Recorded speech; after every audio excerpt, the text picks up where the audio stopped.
Connect Carib, a regional ferry service, is set to launch a trans-Caribbean maritime network positioning St. Croix as a central hub. Funded by private venture capital and supported by regional firms specializing in logistics and travel, the project aims to create a trade route connecting the islands, starting from South America to the U.S. Virgin Islands. Over a year ago, we started this mission, this journey. When the governor appointed me as Special Economic Envoy, I made a commitment to him to really position the U.S. Virgin Islands, particularly on St. Croix, as a major industrial hub. There is a special designation of St. Croix in so many different ways on a federal level. And we have not done what I think we should be doing in terms of leveraging St. Croix to be the juggernaut it should be in the global market. My colleague and I, Attorney Scott McShane, we founded the St. Croix Economic Development Initiative. And we felt, while we look at this local economic situation, it was important to position the U.S. Virgin Islands to be a major force facilitating trade, commerce, and capital markets. And so I'm pleased to announce today, formally, that we've created a public-private partnership, a macroeconomic development policy initiative called the Caribbean America's Single Economy. What we're literally doing now, we're building this network of passenger and cargo ferry that will connect all of the Caribbean coming from South America, Suriname, up to the U.S. Virgin Islands. They're going to be three major hubs: Trinidad and Tobago, Barbados, and St. Croix, U.S. Virgin Islands. And the reason that's important, we're going to open markets on both sides. We're going to represent companies that want to do business within the United States. We are the hub. St. Croix becomes the hub where all of those activities will take place. And vice versa, companies want to do business in the Caribbean, this would be the hub as well. The service will focus on both cargo and passenger transport, with an emphasis on improving food security and boosting inter-island commerce. The reason that economic prosperity hasn't happened in this region is for the lack of connectivity. So we thought, wow, what if we start creating routes of boats and we create a project called Connect Caribbean that people could simply go from one island to the other, or more important, produce a product in one island and ship to the other at a very low cost. It's why we're here today.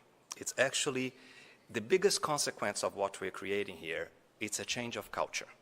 Instead of looking at the islands as separate elements of an organism, we start looking as one. The same way every successful country in the world looked at each other. The United States is the United States.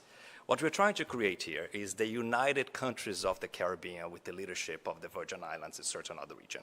We have talked to shipping companies and to guarantee them a rate between countries as low as ground rate for standard express packages. So that will boost e-commerce platform across the region in a $4 billion business estimated by CARICOM today. St. Croix, with its strategic location and industrial assets, including deepwater ports, is seen as ideal for this initiative, which aligns with the efforts to revive the island's economy. Today's partnership with Connect Carib, a subsidiary of Plion Group of Barbados, represents a major move in strategy to grow the territory's blue economy and tap into the vast transshipment opportunities that exist in this region. The real economic growth that's left to be seen is on the Big Island. We've been saying this for years, but now we have pieces coming together. We have a refinery owner that really has a broad outlook on what we could do with the property, including refining. We have the South Shore Free Trade Zone economic policy piece that is in place, which looks at how do we import products, add value to them, and export them. We have the Renaissance Group that is looking at the sale of that property, and we're working with them hand in glove to make sure that we facilitate it in a way that promotes economic growth. And then we have this MOU going on today, which is really the first major move in terms of developing that area and seeking to form trade alliances with our Caribbean partners.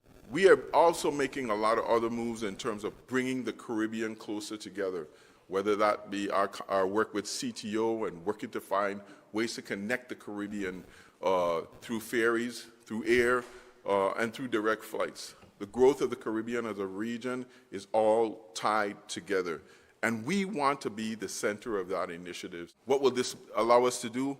More business on business, business-to-business dealings, more communication with our business people in the Caribbean, and absolutely coming together to go to Washington and promote the Caribbean as an economic initiative on a whole to the nation.